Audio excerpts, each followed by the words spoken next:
Hi, I'm Dr. Lauren Hungler, a naturopathic doctor and creator of the Healthy AF Mom Show, the show that helps tired millennial moms regain control of their energy, banish their bloat, get better Z's, live a little greener and a little cleaner, and understand their postpartum bods and more. In today's bite-sized episode, you're going to learn 3 things.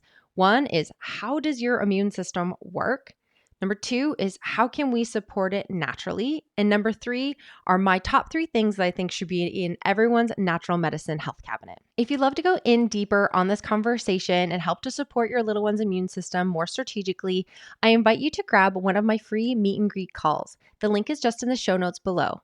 Because just because something's natural doesn't mean it's safe. And when it comes to kids, there's different doses, different strategies that we can use to really optimize their health. And if you're digging the podcast so far and loving the content, I invite you to subscribe to your podcasting platform or leave a review. So let's jump in. Tell me if you can relate. So you hear the cough. Maybe you hear a sniffle come from the other room, or you start to see that little green snot bubble come out of your kid's nose, and you kind of just catch your breath, where you automatically think like, oh my gosh, what are we in for? What am I in for? And then what is the rest of our family in for? Because usually what happens across the board for families is that one person gets sick and then everybody else follows along. And so this cyclical season of getting sick, feeling better can be really intense, really stressful, really overwhelming for a lot of families, for a lot of parents. And believe me, I've been there. This past summer, both my husband and I got epically sick, where both of us had some type of either GI bug or we had food poisoning, one of the two, and we were down for the count. And all I could think of was that, oh my gosh, this isn't like it used to be where, you could lay in bed and just be sick. I still had to function. I still had to drive my kids to daycare. I still had to get them breakfast. I still had to adult and parent. And so this idea of when your kids get sick, I think the really challenging part, and most of us get very stressed about it, is because it's not just them getting sick. It's that you might be getting sick too, but you still have to operate and function at 100% when you just don't feel it. So one of my goals for today is understanding how your immune system works and how your little's immune system works. Because when we know why and how something's working, we can really implement change and implement strategies to help to support it. And so one thing I really want to drive home today is that it's not about not getting sick, right? I've had lots of parents where I'm like, it's like, I don't want my kid to get sick. That's not the goal of it. Getting sick is healthy. Getting sick is natural. We need to actually get sick. What we really want to focus on, and what I think the language should be around it, is it's how can we shorten the duration and how can we shorten the intensity of that getting sick, right? So that we're moving through it efficiently, effectively. We're helping to support our immune system from an overarching perspective, but that we're not kind of in this lingering or cyclical sense of getting sick, where you're sick for 1 week, you get better for 3 days, and then your kids are getting sick again. And then it feels like we're nonstop sick. Or the idea of where your kid will get sick, and I'm sure there's some of you who can identify with this, where it's like they get sick and then it automatically goes into their lungs. They're either the croupy kid, the bronchitis kids, maybe they're getting pneumonia. It kind of always goes really deep and really aggressive, and then we have to go on puffers or we have to use medications to support them, right? And so what we want to do is that getting sick can be normal. Getting sick is healthy. We just want to make sure that we are supporting it appropriately so that you're moving through things quickly and efficiently. What we have noticed in the past 2 or 3 years is that an unintended consequence of our implementation strategies about how we dealt with things is that lots of people, and especially kids, their immune systems weren't challenged. And so lots of kids are playing catch up. And so what I want you to think of your immune system is kind of it's like a scrapbooker, right? So it gets to scrapbook all the memories. So when it sees a virus or it sees a bacteria, it creates a memory towards it so that the next time that it sees that thing, it can mount a very fast and efficient response. But the first time it sees it, it's kind of slow, right? It has to make the scrapbook page. It has to figure out where it wants all of its elements. You have to memorize and figure out exactly where everything should go.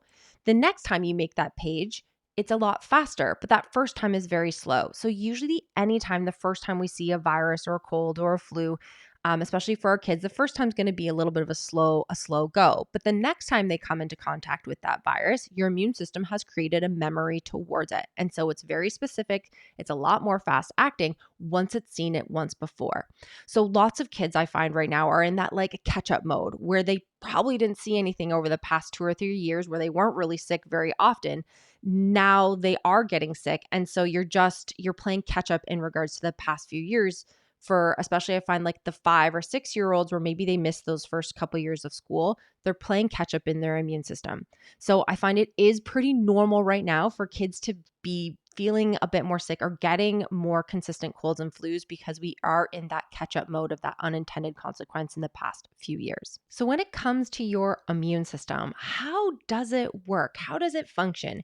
Immunology is a very complex system for the body, and how your immune system works, there's tons of communication, there's different organs and different cells. So we're going to be kind of just like brushing the surface of good old immunology and the immune system. But I kind of want you just to have some of the language, some of the nomenclature about how the immune system works so that you can feel more confident and more comfortable when we're getting a cold or flu, and that how we can augment and improve some of these areas for yourself or for your kids. So when it comes to the immune system, it's this like really complex network of different organs, different cells, different tissues.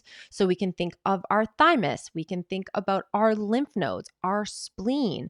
These are some of our key organs of our immunology. And so lots of the time we're having a lot of communication across all of these different pieces, and all of them have to talk to each other appropriately and in the appropriate balance. And we're definitely going to talk today about like what happens when it's skewed or imbalanced one way or the other. So when we look at your immune system, we can divide it up into like two main categories.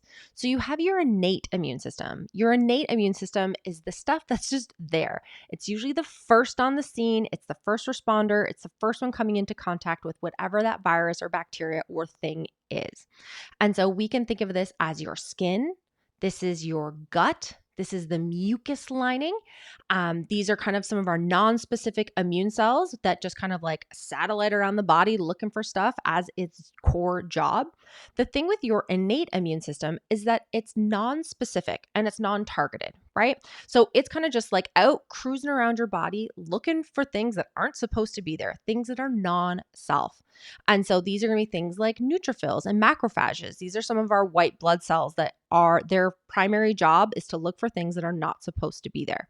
But again, it's not targeted and it's non-specific. The other half of your immune system is your humoral immunity. So basically what's happening there, your adaptive immunity, is when your immune system is looking for things, but it's going to be a bit more targeted. It can mount a response to specific things. And so these are going to be some of our T cells, our B cells, our humoral immunity. And so it's a lot more specific, but when you're more specific, you usually take a little bit longer. And so it can be a bit of a slow responder, but it does create a memory towards those things. So that the next time you see it, you'll be able to mount a response even faster. So when it comes to your immune system, you want both of these sides to be flourishing. You want both of them to be acting in their appropriate sides, their appropriate manners, responding appropriately to anything that's in its environment or not supposed to be there, and communicating with each other. Because usually what happens is that your innate immune system is kind of first on the scene, looking around to bring things to where it needs to go. So say it's something like a neutrophil or a macrophage, it can kind of like ingest, think of it like Pac-Man. It'll ingest the things that aren't supposed to be there, and then it carries it around to show it to other parts of your immune system to be like, hey guys, look what I found. I think we should mount an immune response to this. And so that's when your humoral immunity can kick in as well, where it's like, oh yes, like let's create some antibodies towards that and let's eliminate it from the system. And so there's this like tightly knit communication from your immune system on both sides of the spectrum, and we want them both in balance, responding as it should. So one thing that can happen is that we can get an exaggeration on one side or the other. And so we liken this to what's called a TH1 or TH2 dominant immune response. And so it's just a fancy name for saying like maybe your immune system is skewed in one way versus the other. You want to think about this like the teeter-totter on the playground. We usually want that teeter-totter or that balance scale to be nice and even, where both of them are functioning appropriately. What can happen is that your immune system can start to skew in one way or the other. And so we start to see the teeter-totter or the balancing shift in regards to your immune function.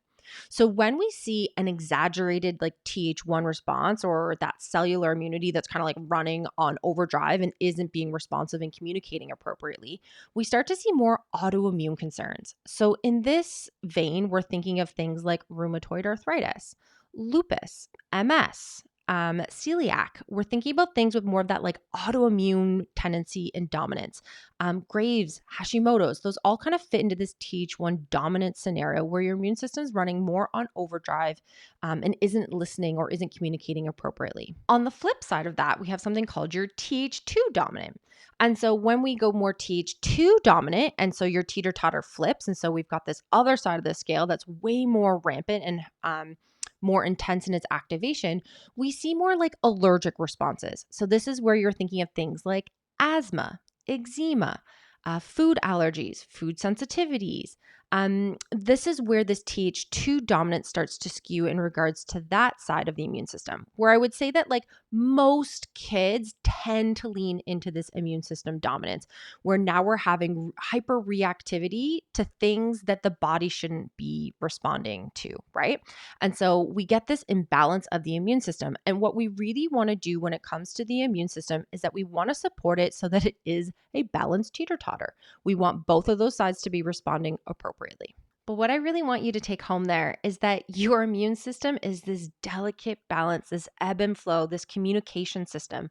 And so depending on what's going on in the body and what we're exposed to, we can create an imbalance within your immune system's activation. And so when we talk about ways that we can support it and help to rebalance it, it's good to know that like how it kind of works, some of those nuts and bolts. So that was my goal for you. So just have a working understanding, a working nomenclature of kind of how the immune system works. When it comes to, okay, cool, I can see that like maybe I've got an imbalance. So if I'm constantly and chronically getting sick, if my kids are in this endless cycle or this really intense aggravation where where they're constantly getting sick over and over, or that sickness is like really intense every time, maybe our immune system just isn't up to snuff. It isn't communicating appropriately. So what are the things that we can do to help to support you and to help to support your little? So that's what we're going to chat about now. So I'm a huge proponent of gut health. And what we want to be really mindful of is that 60 to 80% of your immune function, how your immune system works, comes from your gut. And so that's why if you're on social media, if you're in the literature, if you're listening to anyone out in the medical community, there is a huge push for that gut understanding, that digestive experience, because your microbiota and your good gut bacteria are so essential for so many different processes, but your immune system is right up there at the top. And so when we want to be really mindful is that different microbiota and different strains of bacteria can be really promoting a healthy and balanced immune system. And that's what we really want to support. So when it comes to our kids, there are ways that we can support their gut microbiome. And so one thing we can do is play in the dirt. So there's lots of great research when we look at it in regards to having kids play in the dirt, play in nature. They have a more balanced immune system and more balanced immune function. Getting adequate sleep can really support your microbiome. So making sure we're getting good quality sleep for our kids, making sure they're getting to bed at a really great time, making sure depending on their age that they're getting adequate sleep. So sometimes we get into this routine where maybe our kids have dance or soccer and it's really late at night and we're not getting enough sleep for our kids. So we want to be really mindful of keeping sleep as a really high priority for our kids because it affects so many things, but especially affects your microbiome and your immune status. Stress can also be a big impact. So we think about this if your kids are having lots of tummy troubles, if they're kind of the kid that's just on a bit more of a worrier, sometimes that can suppress their immune function as well. Physical activity can be another really big supporter for the microbiome. So making sure our kids are getting outside, being active, getting in lots of play can be a really great support for your gut and for your immunity. And then finally, it's looking at like, do we need to add in a probiotic potentially?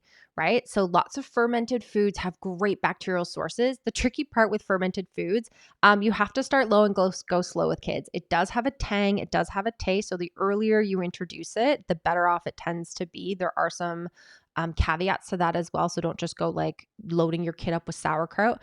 But we want to be really mindful that you can get it in based with foods. So that's going to be our fermented foods are like kefir, um, kombucha, although it's going to be a bit of a caffeinated tea. So again, we want to be really mindful about dosing and strategy there. You're thinking about sauerkraut. We're thinking about kimchi. Lots of these like fermented sources can be really high in our healthy bacterial strains. The other side of that is that if your kids don't love the taste of it, or if it's not working for your family, a probiotic is another simple and easy route to get those good, healthy strains in. I'm a really big proponent of a multi-strain probiotic because I think it gives us a better delivery in regards to the vast nature of our microbiome. So I like something that's a bit more of a multi-strain as well. And then again, dosing for kids is between, 5 and 10 billion, depending on their age and what else is going on in their health. You always want to get advice from a healthcare practitioner or a naturopath in regards to like what dosing and what strains and what supportive structures we can put in for your kids. But a probiotic is another really optimal way that we can look at supporting the microbiome for your kids. And if we have this dysregulation of your immune system happening, help to really make it more robust and more responsive for you. Last thing is making sure we're getting lots of fruits and veggies. So your fruits and veggies are going to be what give you lots of great fibery sources, right? And fiber is what feeds your microbiome. So you want to think of that as like a prebiotic. So your fiber and different sources of fiber. So making sure we're getting different kinds of fruits, different kinds of veggies, rotating it through our kids' diet can be really great at helping to support a healthy microbiome and a healthy good gut bacteria because that's their little food source that they thrive on.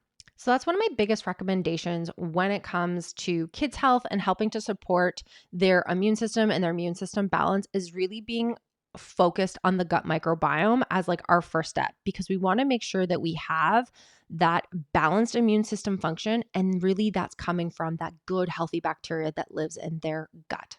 Now we can chat about the 3 top things that I think should be in everyone's medicinal health cabinet. And so one conversation that always comes up is that is fevers. And fevers is a tricky one. And so what we want to be really mindful of is that a fever is a response by your immune system. What your body is doing is that it's turning up the temperature in your body so it becomes this like inhospitable place. It's too hot. The viruses and bacteria do not like the heat. And so you're trying to kill off whatever is like come into the bod. You're trying to eliminate it with that fever. So a fever can actually be really health promoting. It also has a communication to increase some certain cytokines, which are another immune system communicator. It increases certain cellular aspects. So your fever response is one that we actually want and we want to support. This isn't saying that like let the fever run rampant. We want to see if we can support a fever naturally. And if we get to a point where we need to support it with medications, we can do that. But my goal usually is to say like, hey, can we do something like a tepid bath to help bring down the core temperature just to make your kids feel more comfortable, less fussy, less irritated, but hopefully help to kind of maintain that temperature and help to just not like suppress the fever either. Because if we start suppressing the fever right off the bat, we kind of like miss the boat. And a lot of the times we can get sometimes extended colds and flus because we're not letting the immune system respond appropriately. So with that being said, there are red flags. So if your kid is dehydrated, if your kid is not responding, if your kid is really lethargic, then this isn't a place where we try and put in natural strategies. We need to get additional support from a healthcare provider. So there are ways that we can support a fever naturally, but we also want to be really mindful to not take it too far and that there is this like happy medium about how we support a fever, but that we can do it. So the other thing we can think about is the 3 things that we keep in our natural medicine cabinet where it can just help to support your immune system, improve the antivirals that you have to help eliminate things out of the body, maybe increase some nutrients that are supportive in the immune system as well. And then we have some pieces where it's like, okay, like let's help to reduce the fever a little bit naturally as well. So number 1, when it comes to our natural health medicine cabinet is elderberry. I love elderberry. And the best part about it is that it tastes delightful. Like when I think about Mary Poppins and like what she was probably like spooning into those kids, I think it was elderberry because it's super tasty. It's very sweet, so it's very yummy. So I find from a compliance standpoint, kids are really apt to take it because it tastes really yummy. But what elderberry is, or Zambucus, it's a fantastic antiviral, so helps to eliminate a virus on its own. It's also very high in vitamin A and vitamin C, which are going to be nutrients that help to support the function of your immune system as well.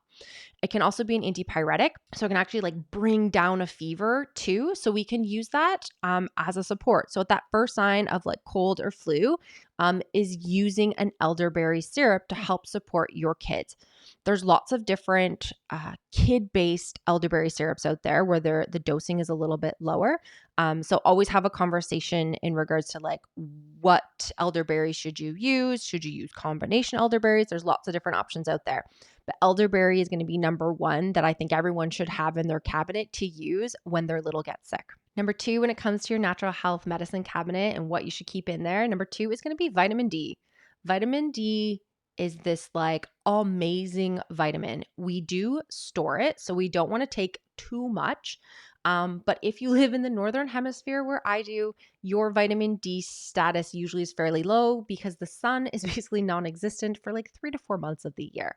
But there is a balance here, just like everything else, where we want to make sure we're getting enough vitamin D, but we also don't want to go on the other side of things where we're getting too much vitamin D. So for most kids, we're looking at 400 IUs a day. And vitamin D has been shown to be super supportive when it comes to the immune function. And so we want to make sure that our kids are getting their vitamin D in daily to help support their immune system's response, helping to support their immune system balance and help to make them be able to fight off infections more quickly and more efficiently. When I use vitamin D in kids, I usually go for a liquid format as well because it's easier for them to take. You add it to the spoon. Down the hatch it goes, and it's a very easy, quick. It doesn't taste like anything either, so it's easy for kids to take and to be consistent with it even as a parent. Finally, is number 3 is my go-to is vitamin C. Again, when it comes to kids' health, we want to be really mindful of like what are they going to take? There's lots of different options when it comes to this category of immune system health, and I could probably name off like 10 different things. These are kind of like my top 3. And so vitamin C sits up nice and at the top because it is an antiviral, so it can help to get rid of things efficiently when it comes to colds and flus. It also helps to ramp up and support your immune system to make it more robust and more balanced as well. It also has a nice tangy flavor. So when your kids are old enough to be able to take a chewable, so usually over the age of 3 or 4, a vitamin C tablet's something really simple that they can do. A lot of the times they use a vitamin C and zinc combination for kids. The tricky part with that one is that the zinc does add a bit of a metal taste. And so I find kids are hit and miss whether or not they'll take that. And so adding in some vitamin C can be really supportive to help improve that immune system response and help you to clear your kid's infection just that much quicker. So at that first sign of like the runny nose or the green droopy snot, we've all seen that, baby. You want to kind of put in these 3 things really quickly. And so hopefully you're going to stop that cold or flu in its tracks. And then we're going to do things on the back end outside of when they're actively having a cold or flu where we're helping to build up their immune system. Usually that's a 3 to 6 month process, I would say, on average for most people or for most kids. And so we want to be really mindful that we're building up the foundations while also supporting them acutely. And so that's the science and the health around pediatric immunity and nutrition. And so we can do a lot of really amazing things for our kids to help them feel their best. And like I said at the beginning, the goal is to not ever get sick, right? That's not the goal. We want our kids to be getting sick, but we want them to be getting sick efficiently, effectively, clearing the thing, creating the scrapbook towards it so that if they ever come into contact with it again, you can fight it off just that much faster and that much quicker. And that's what we want to see from a healthy immune system. So that's our foray into the immune system 101, how to support your kids' immune systems naturally. I'd love it if you need more support, if you need more dosing strategies, if you need help in setting up the foundation of your kids' immune system while also having a strategy for when they're actively having a cold and flu. I'd love for you to reach out and grab one of our meet and greet calls. You can grab the link just below in the show notes. Because one of my favorite things, I love working with pediatrics and I love working with kids because they're just so vital. The amount of change that we can have in a little person's health can be so dramatic. And one of my favorite stories from this past year is he was 6, and in the past 2 years, he had been to emerge 6 times with different versions of bronchitis, pneumonia, really intense colds and flus that went right down into his lungs. He was on chronic puffers, using lots of corticosteroids to help bring down the inflammation. And so I worked with him and worked with his mom to help really establish that immune system. And I can say that this year so far, since we've started working together, no emergency room visits, no doctors or emergent doctors visits or walk-in clinic visits. He has been sick 2 times. He's had a cold, but he's been able to clear it for himself. So the amount of confidence and support that they can feel as a family is just so much more. And it really just like lights up my passion to help parents, help kids, help them feel their best, and to help them thrive. Yay, you made it to the end of the episode. If you enjoyed today's show, I'd love for you to hit that subscribe button and to leave a review. And if you felt inspired by anything you heard today, I'd love to share with you a few ways to get started to feel like a healthy AF mom. So in the show notes below, I've left links to some of my favorite challenges. There's a 5-day Slay All Day Smoothie challenge, a Get Hella Hydrated challenge, and a Know Your Labs challenge. All amazing ways that you can get started to feel like your epic version of yourself today. I also have an awesome coupon code. It's HealthyAF15, all caps, and that's a 15% off discount to my 14-day body reboot. Again, it's linked in the show notes below. And finally, I love to get social, so if you wanted to follow me or leave me a comment or a review, you can find me on Instagram and YouTube and TikTok at dr.lauren.nd. I'll see you there.